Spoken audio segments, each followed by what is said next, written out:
I was wiping down my kitchen counter, the scent of my artisanal lavender candles curling through the air like a fragile promise, when an unmarked envelope slid under my front door, its weight heavy with secrets. Inside, a tarnished brass key glinted under the lamplight, cold and unfamiliar, beside a note scrawled in jagged ink. See what he's hiding. Room 13, Old Mill. My husband David had been vanishing for months, his work trips cloaked in excuses as smooth as the silk scarf I'd knitted him.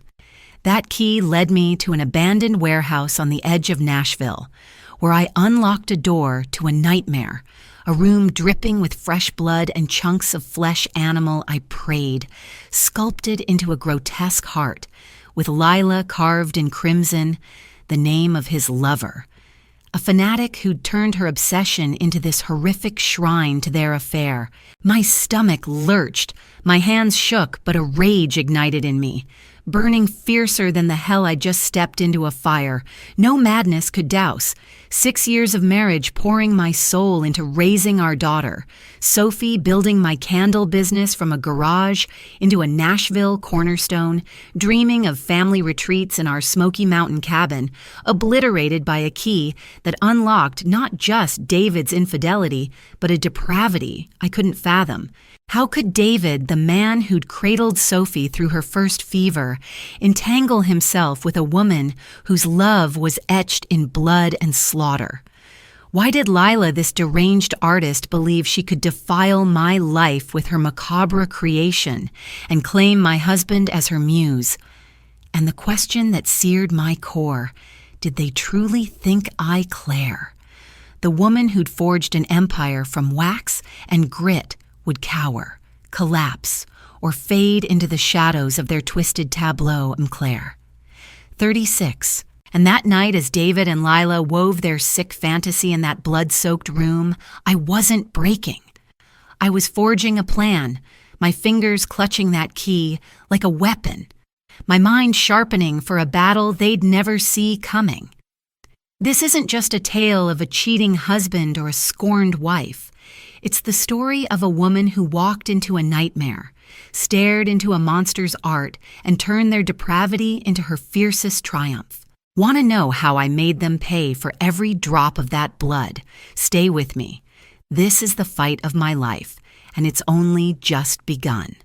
Before that tarnished key and its blood-soaked secret tore my world apart, I was Claire the dreamer who believed love could anchor any storm. Picture me at 29, standing under a canopy of Tennessee wildflowers, my lace dress catching the sunset's glow, as I said I do to David, a 38-year-old tech consultant, with a smile that promised forever. Want to know the moment I should have seen the cracks in our marriage? It wasn't when I unlocked that warehouse door to Lila's horrific shrine of flesh and blood. It was years earlier, when I silenced the whispers of doubt, burying them beneath the weight of our shared dreams and our daughter's innocent laughter. This is where my story begins, not with a nightmare unveiled, but with the fragile trust that let it fester. David and I were a partnership, or so I thought. We'd sit on our sagging porch swing, sipping sweet tea under the Nashville stars, planning a Smoky Mountain cabin for family retreats, a haven funded by my artisanal candle business, which was blooming from a garage startup into a local darling. Sophie arrived at 30, her tiny curls and bright eyes stealing my heart, and I balanced motherhood with scaling my brand, pouring wax and ambition into every handcrafted glow. David vowed to design our cabin's layout, his sketches pinned to our fridge, his promises as warm as the candlelight we shared. But love blinds you, doesn't it? I didn't see the shadows creeping in the moments when his warmth chilled his vows, frayed like old twine. Then came Lila. She slipped into our lives 2 years ago, a 26-year-old freelance artist David met at a Nashville gallery opening. Her work's intense, he said, showing me her Instagram. Dark canvases splattered with red cryptic captions about eternal flames. Soon she was everywhere, tagging David in posts about shared visions, gifting him eerie sketches of twisted hearts, even showing up at our charity auction, her black eyeliner stark, her laugh jagged as she leaned too close to him. "You're so grounded, Claire," she said, her eyes glinting with an edge I couldn't place. My gut twisted, but I brushed it off, chalking it up to her eccentric flair. Was I naive or just desperate to keep our family whole?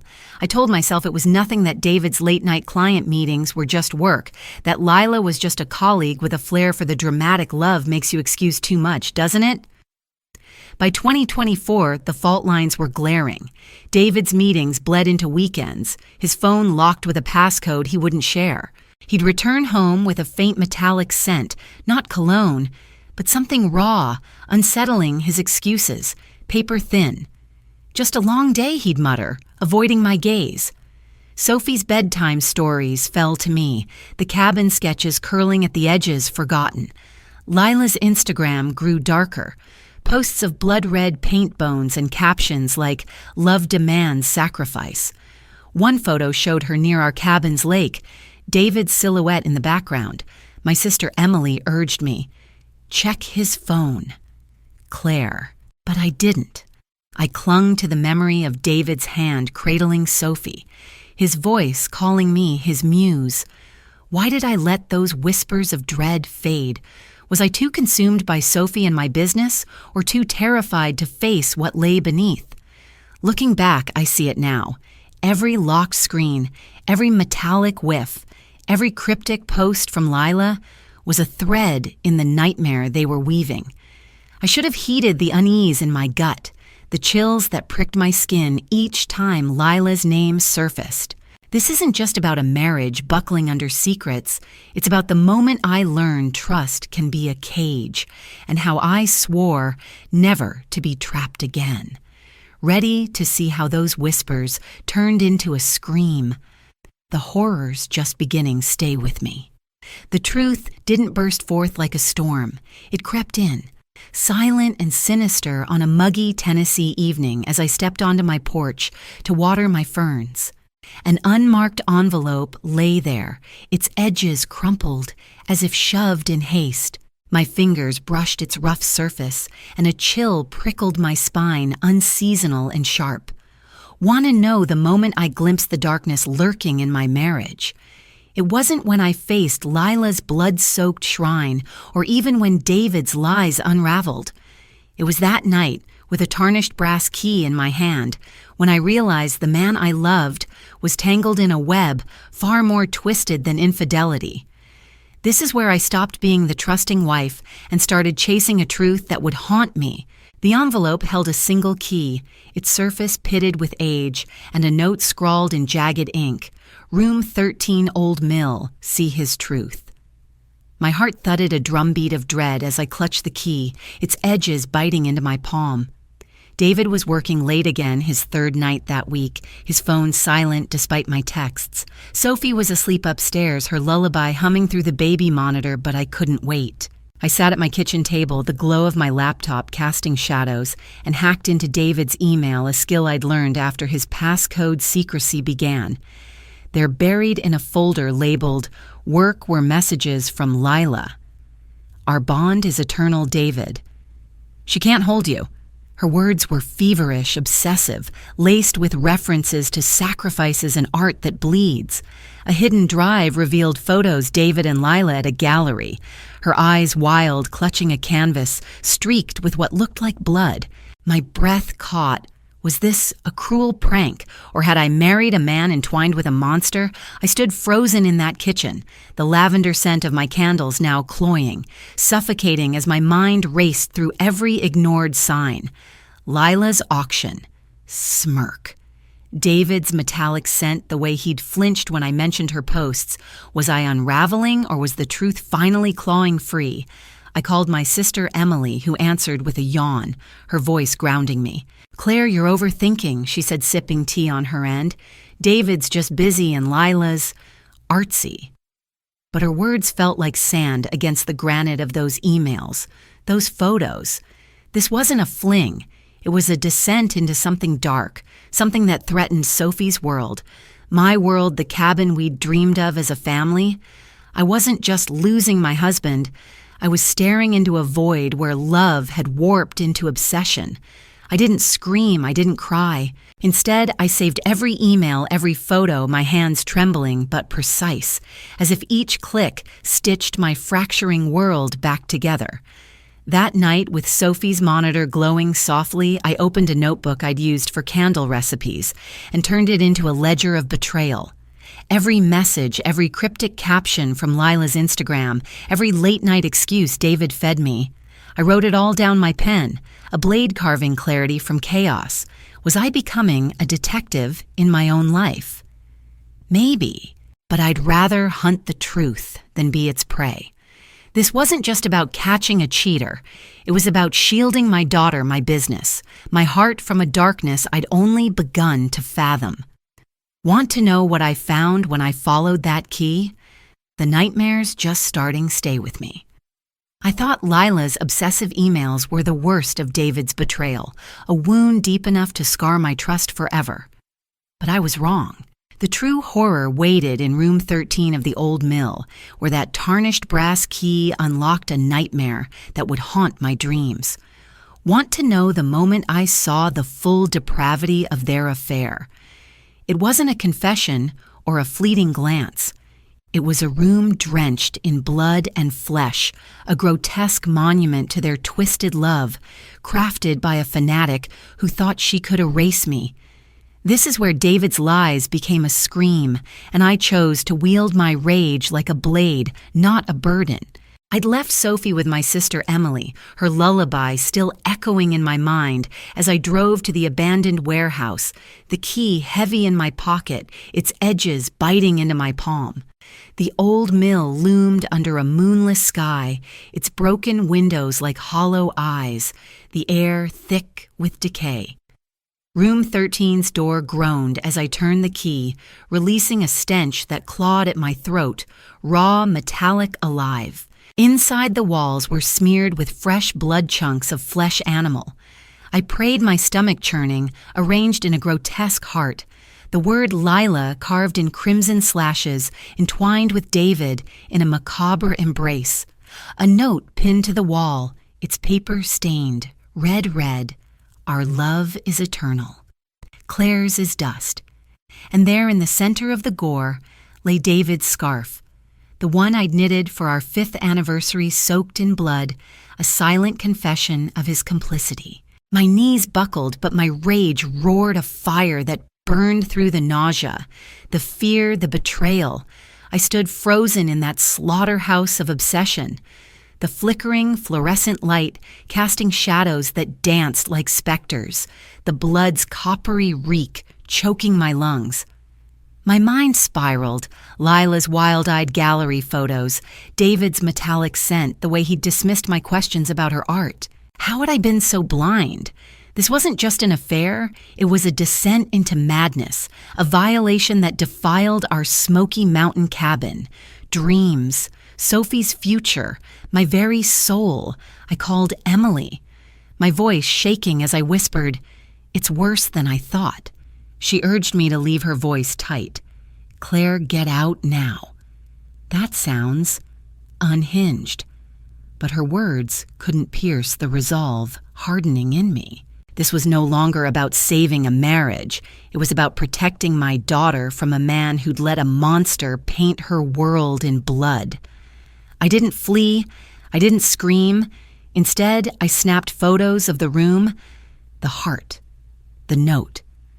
My phone's flash, cutting through the darkness like a blade, I unpinned the blood-stained note, folded it into my pocket, and grabbed David's scarf, its sodden weight, a grim trophy. Back home with Sophie's monitor humming softly, I added the photos to my notebook, its pages now a war chest, Lila's emails, David's texts, and now this horrific proof of their depravity.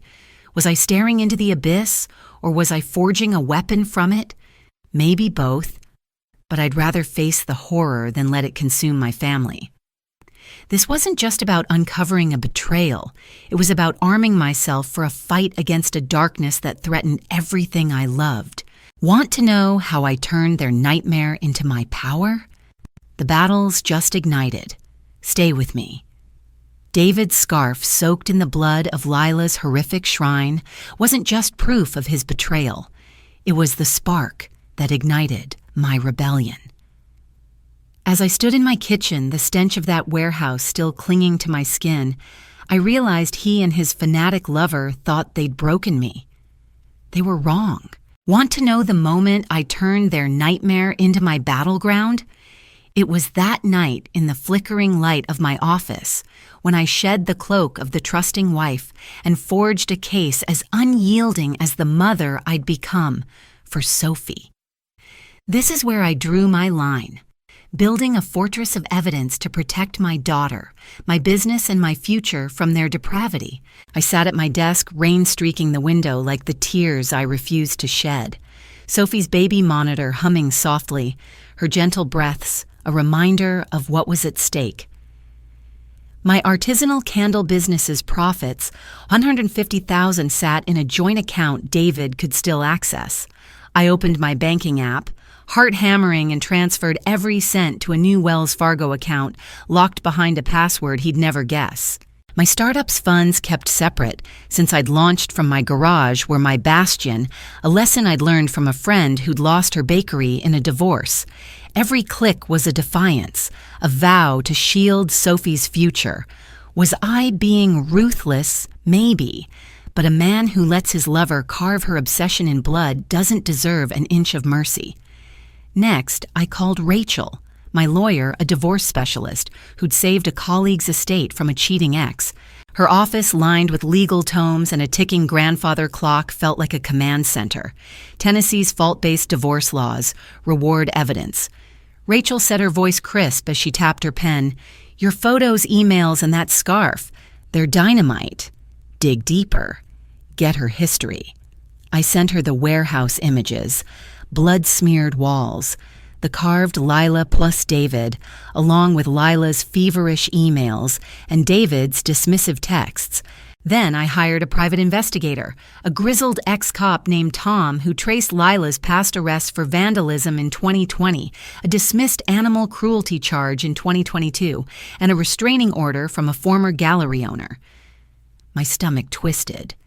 Lila wasn't just obsessive, she was dangerous. I struck again, freezing our joint account after spotting $10,000 in transfers to an account linked to her gallery. David's texts erupted. "Why's the account locked?" "Claire fix." This I didn't reply. Lila's Instagram went private, her latest post a cryptic. "The muse fades. She was crumbling and David was caught in her undertow. Their panic was palpable, but I wasn't done. Tom's report revealed Lila had rented a storage unit near the old mill registered under David's name, a detail that made my blood run cold. What else were they hiding? I added his findings to my notebook, its pages now.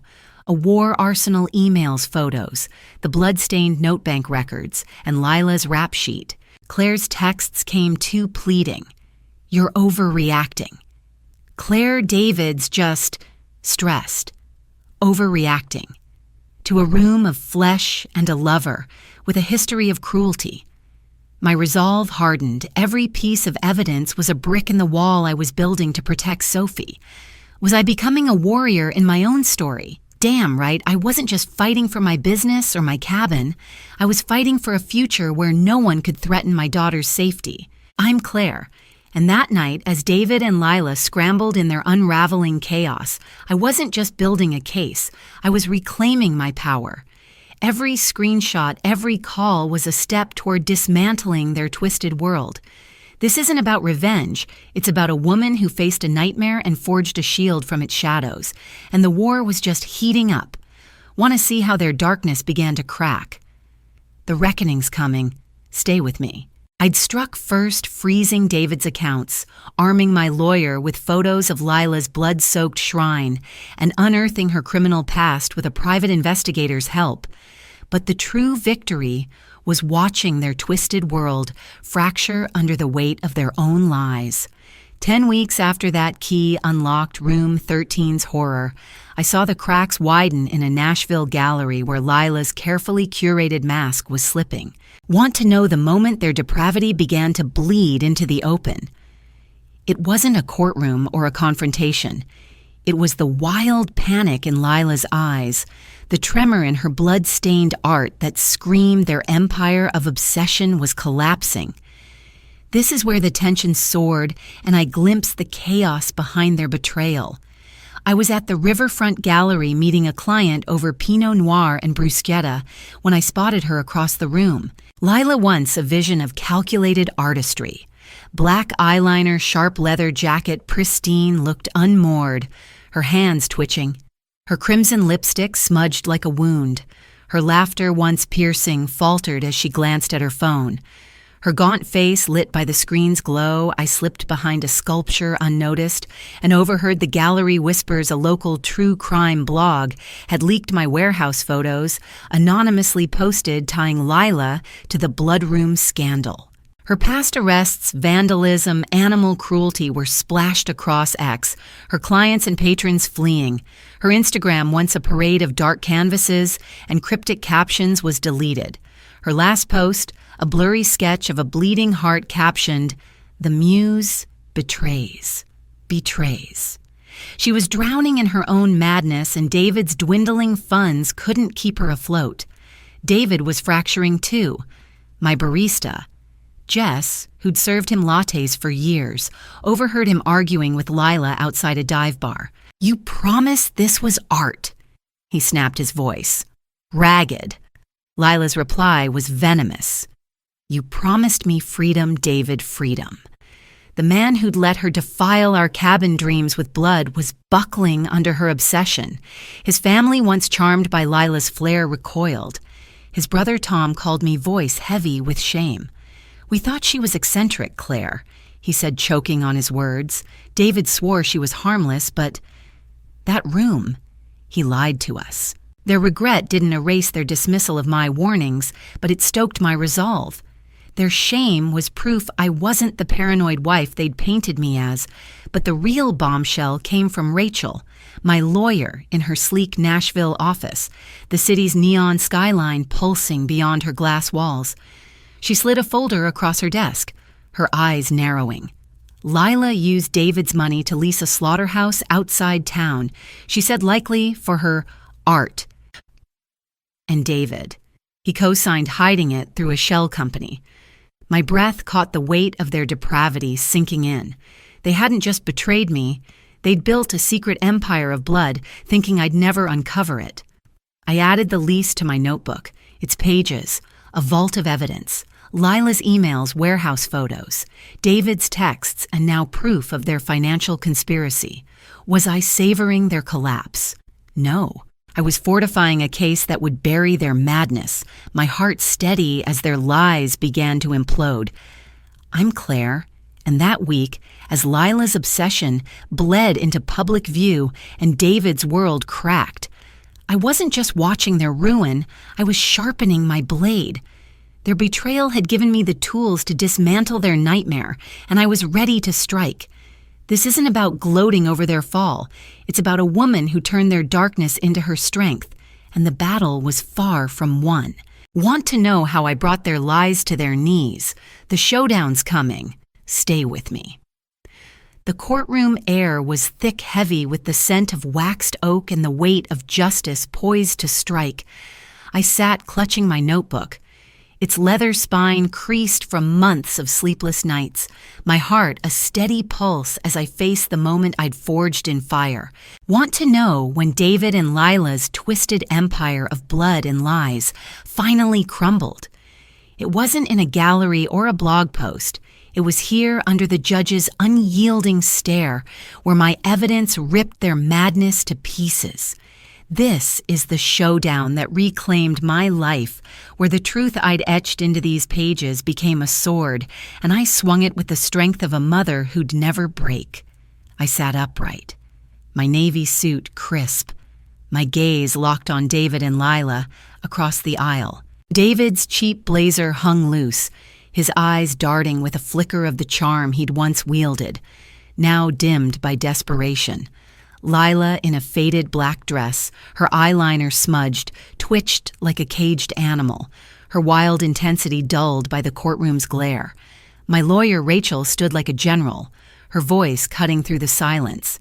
"Your Honor," she declared, sliding my notebook across the bench, "Mr. Thompson facilitated financial fraud, funneling $10,000 to Mills, Lila Kane, for illicit activities, and enabled her to create a hazardous site on the plaintiff's property, endangering the family." The notebook's pages spilled open. Lila's eternal bond emails photos of the blood-drenched Room 13 bank records and the private investigator's report detailing her arrests. Rachel projected the warehouse images, flesh sculpted into a heart. Lila plus David carved in crimson.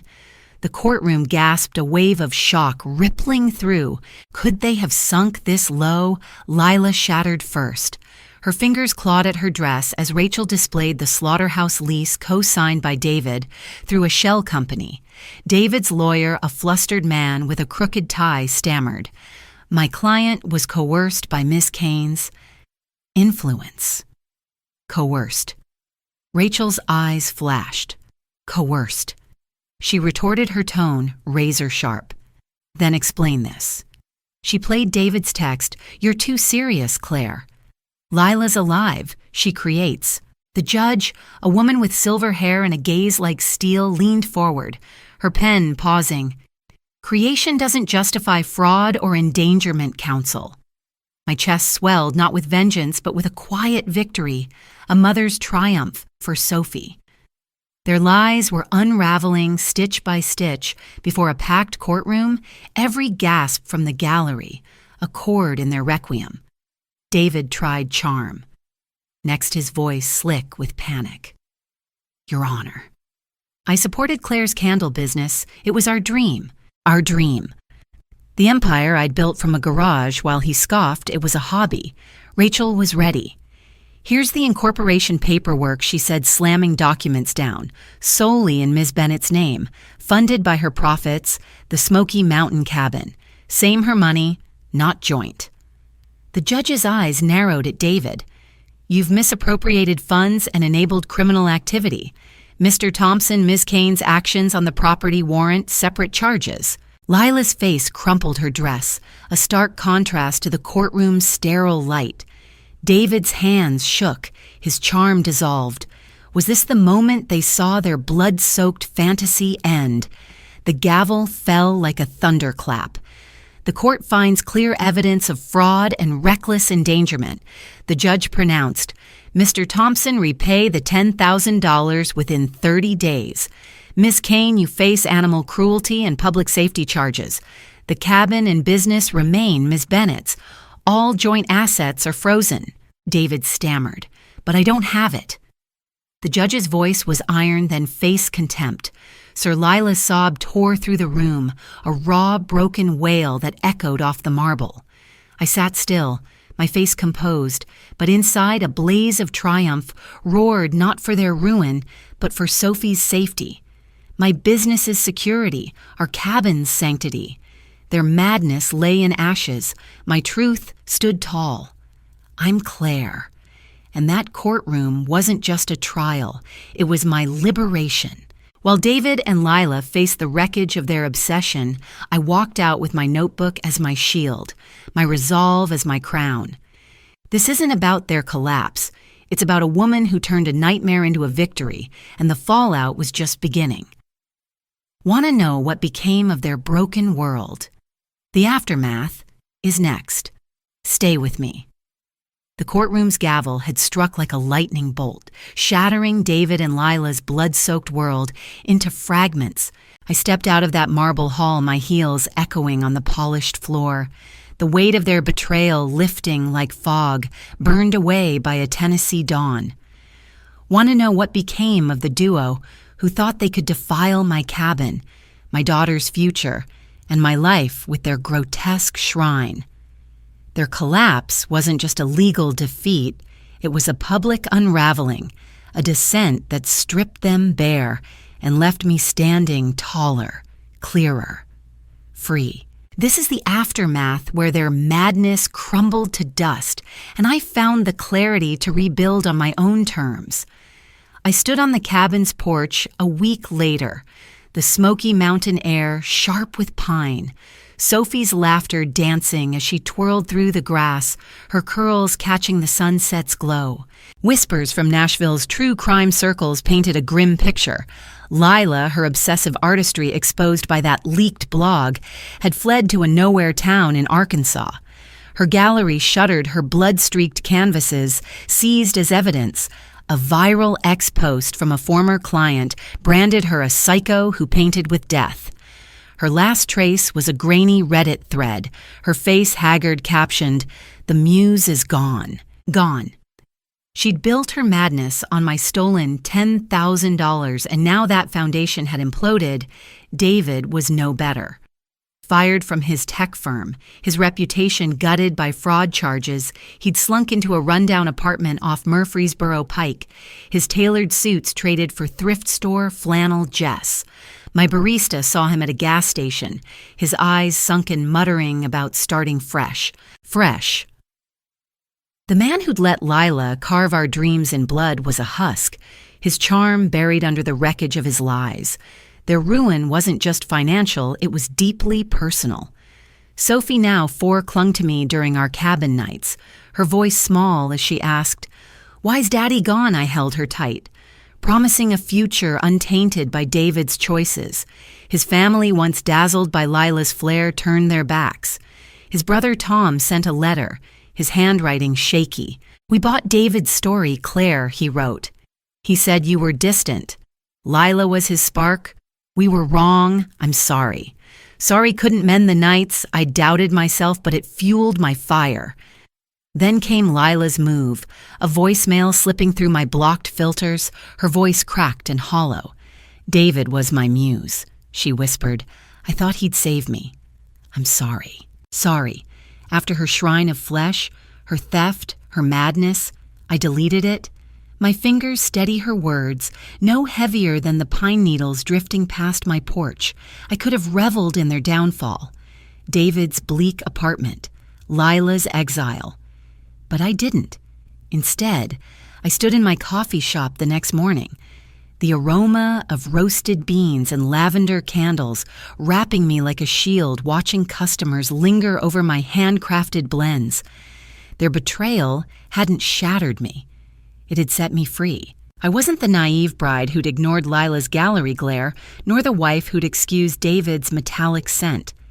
I was Claire, the woman who'd built a business from wax and grit, who'd faced a courtroom with a notebook and won. Was this justice? Maybe. But more than that, it was clarity. The clarity to rebuild, to reclaim the cabin's porch, for Sophie's twirls to write a story where I was the hero. This isn't about their collapse. It's about the moment I saw my own strength and how it lit my way forward. Want to know how I turned that clarity into an empire? My rise is next. Stay with me. I stood in my coffee shop, the morning sun filtering through the windows, casting golden flecks across the hand-poured candles that lined my shelves. Their lavender scent, a quiet testament to my resilience. My artisanal business was thriving 3 locations, an online store, a name etched in Nashville's heart, but the scars of David and Lila's betrayal lingered, not as wounds, but as lessons seared into my core. Want to know the secrets that saved me from their blood-soaked madness and built me into the woman who reclaimed her cabin, her daughter's future, and her life? These aren't just my truths, they're your armor, your blueprint to sidestep my mistakes and shield your heart, your family, your empire from the shadows that lurk in trust. I'm Claire, and I'm stepping out of the nightmare to hand you 5 hard-won lessons so you can rise fiercer, faster, and never let betrayal carve its mark on you. Lesson 1. Trust your instincts. That key under my door. Lila's wild-eyed galleries stare. My gut screamed danger.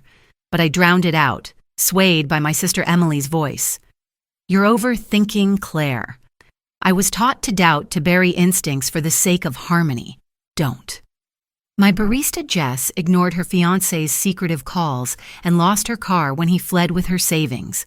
A 2023 study from the American Psychological Association found 80% of women regret dismissing early red flags in relationships. Your intuition is your first shield when it stirs heated. It's not paranoia, it's power. What's your gut whispering to you right now? Lesson 2. Lock down your finances. Transferring $150 down $1,000 to my private Wells Fargo account and freezing David's access saved my candle business and Sophie's future. I nearly hesitated thinking separate accounts were unromantic. That's a lie we're fed. My client Tara shared a joint account with her ex and was left couch surfing when he drained it. A 2024 Forbes report says 60% of women lose major assets in divorces due to shared finances. Open a private account today, even if it feels cold. Your security is worth more than sentiment. Why gamble your future on someone else's loyalty? Lesson 3. Document everything. My notebook. Lila's emails. Room 13's photos. David's texts was my sword in court. I logged every lie, every $10,000 transfer, even when it felt obsessive. It won my case. Contrast that with my neighbor Lena, who trusted her partners, Will sorted out and had no proof when he sold her heirlooms. Evidence is your fortress. A 2022 Reddit thread went viral when a woman used her ex's texts to win alimony. Start your log now texts, receipts, suspicions. What's stopping you from building your armor today? Lesson 4. Hire a lawyer. Early. I called Rachel before confronting David when Lila's art first raised alarms. Her advice, separate assets, gather evidence saved my cabin, my business. I almost waited thinking lawyers were for real trouble. Don't fall for that.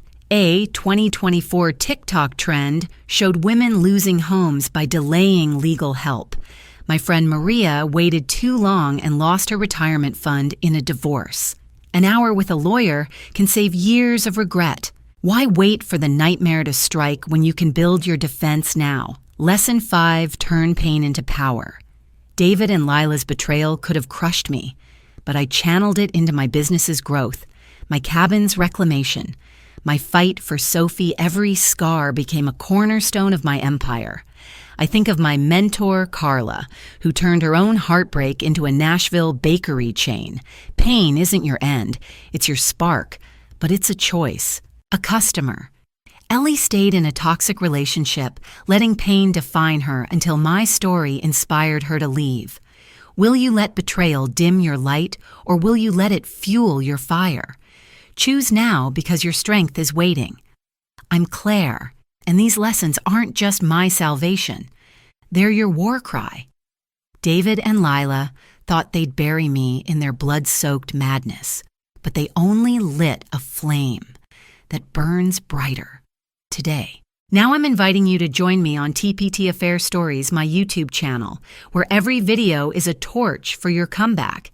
If you've ever faced betrayal, doubted your instincts, or dreamed of rebuilding stronger, hit that subscribe button. Right now. Drop your story in the comments. Tell me the moment you trusted your gut or wished you had. Like this video, share it with a friend who needs this spark and ring that bell so you don't miss what's next. Next week, I'm sharing how I scaled my candle empire through chaos secrets you won't want to miss. Don't wait for someone else to write your victory. Join me on TPT Affair Stories and let's ignite your empire together.